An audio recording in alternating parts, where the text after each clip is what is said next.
Welcome to my channel, The Binge Eating Therapist. I'm Sarah, former binge eater turned psychotherapist, and my mission is to use this space to bring content to you to help you understand your struggle with food and break free from binge eating. Now, something that comes up a lot is this idea of therapy and how to get help for binge eating. I think therapy is often seen as some kind of gold standard, and if you've been struggling with something for years and going round and round in circles with it, it can feel like that's what you need. Like it wouldn't be possible to recover without therapy. I know therapy is expensive, and I know depending on where you live, your healthcare system, you may not be able to access it at low cost or for free. But I think many people stay stuck because they feel like they can't do it on their own. They can't afford therapy. So therefore there's this sense of despair and hopelessness that descends, this idea that this is going to be it, I'm stuck, and it can lead to feeling angry that the help's not available or shame that you can't do it on your own. Now, there are advantages to therapy, of course there are, but it really isn't the be-all and end-all. And I also think there's a lot of bad therapy out there. Binge eating is such a complicated problem because it sort of is physiological, it's psychological, and it's emotional, and there's no professional or expert out there who can say to you, okay, this is which part is physiological for you, this is which part is psychological, this is which part is emotional. There's no one out there that has that knowledge. And when we're struggling with this, what happens is we're searching. Like you're looking for an answer. Chances are you're watching this video because you're still trying to find an answer and figure out, how do I stop myself from binge eating? There must be someone out there that knows something that once I know that, everything will be okay. This idea, there's just this one missing piece of the puzzle. There's one thing that you're not getting. And once you've got it and that slots into place, that's it. You've got it. You've kind of figured it out. I think people sometimes come and work with me and they think that really I've got the answer in my back pocket here and I'm just saving it for the paying customers. But I'm not holding out on you guys. There's nothing that I know about this stuff that I think is helpful that I am not already sharing with you. I think the belief that you need therapy to recover is problematic and can hold you back in and of itself. Now, I've had to have quite a lot of therapy. It was a requirement when I was training to be a therapist, and I was still struggling with my food when I was doing my training. And through those years, 4 years of therapy, there was very, very little progress when it came to my relationship with food and how I was eating. When I was going through this video earlier, I wanted to say there was no progress, like nothing happened, it didn't help at all. And I kind of caught myself because that was my all or nothing thinking. I thought what it did do was it gave me some insight, but that insight alone wasn't enough to change my behavior. And also, no therapy is better than bad therapy. The first therapist I saw was a binge eating specialist, CBT, and I was doing everything I was supposed to do. I was writing my food down, I was planning my meals, and I was doing that, and I was still binging on top of what I was doing. And around week 7, when I was leaving, she said to me, Sarah, I want you to really try this week. And I can remember it now, like in my stomach was just this ball of shame. And that was my self-narrative, my story about myself for years, was that the reason I wasn't getting this, the reason I wasn't able to fix this problem with food, was because I wasn't trying hard enough.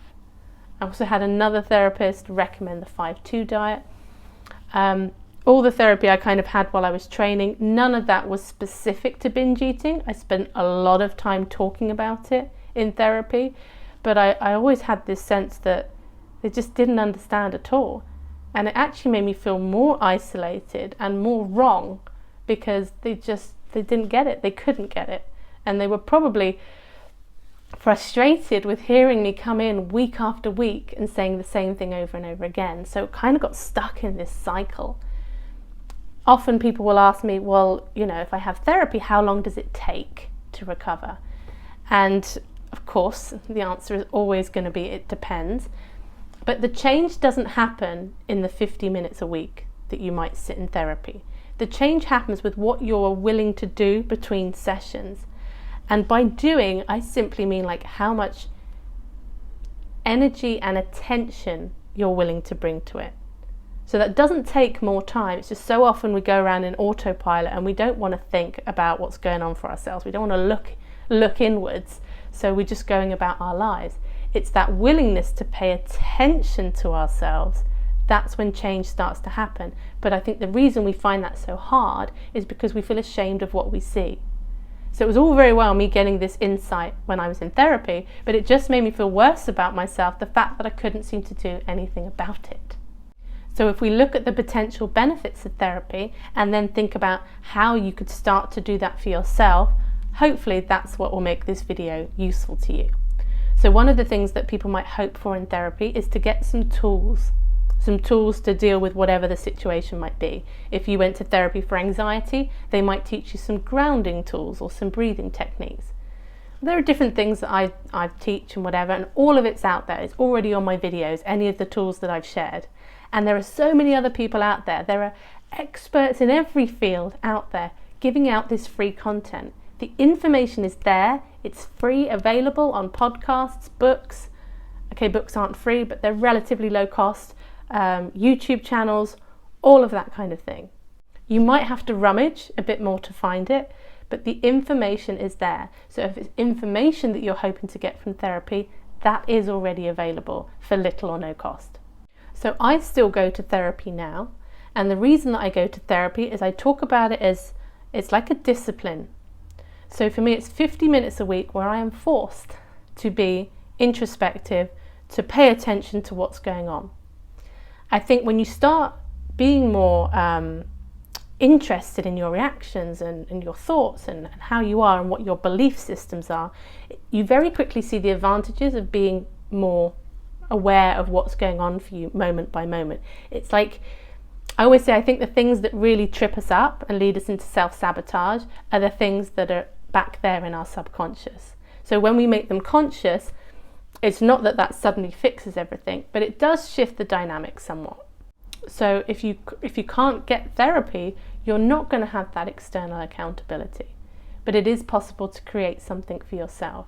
So one of the great things and one of the ways I think therapy helps is by putting things into words.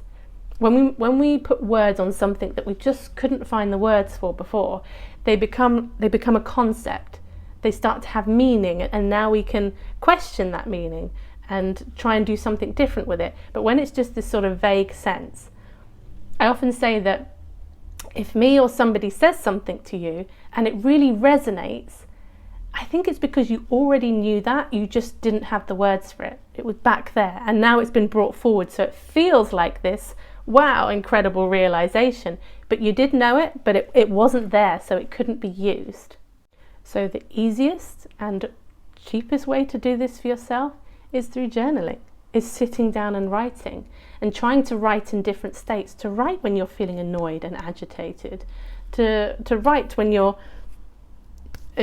kind of feeling anxious or a bit guilty around food.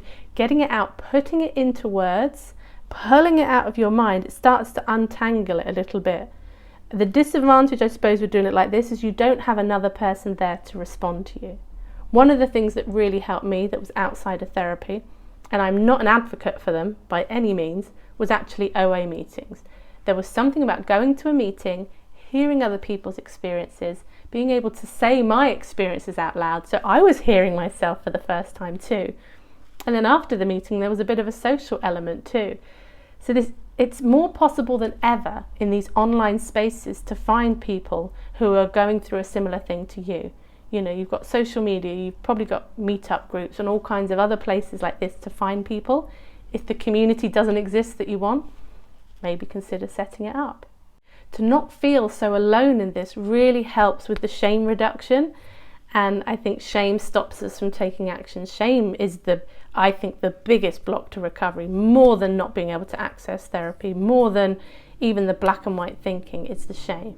There's a certain commitment that comes when you start therapy, and paying the money is actually part of that. When you're paying for something, so you're giving up your time and your money, that it kind of, I don't know if motivation is the right word, but there's part of you that wants to make the most out of it, compared to if there's nothing at stake. Sometimes it's harder to get ourselves to actually take action.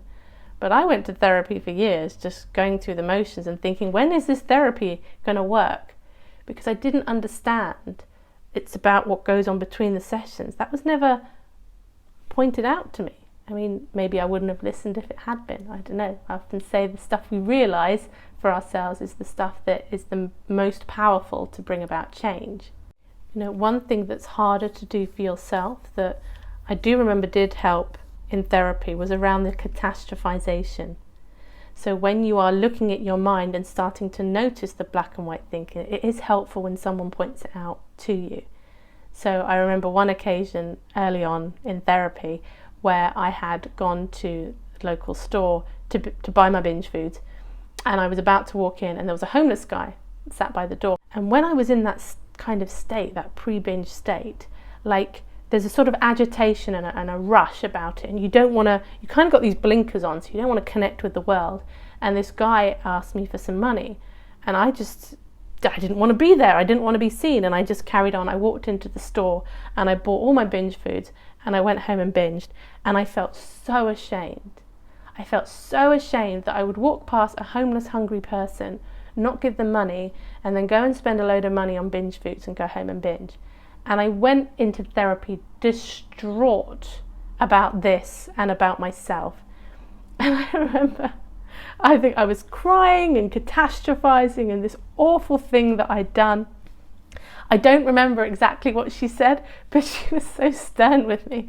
She basically told me not to be so ridiculous.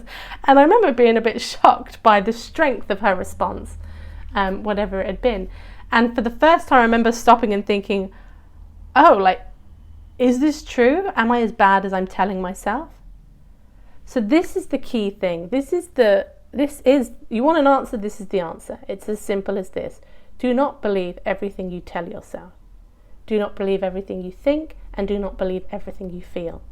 If you can cast doubt on that, then when you're in that moment where you're so certain this is going to happen, you're so certain you have to lose weight before you can be happy, you're so certain that when you feel like this, you're going to binge, there's no other possibility.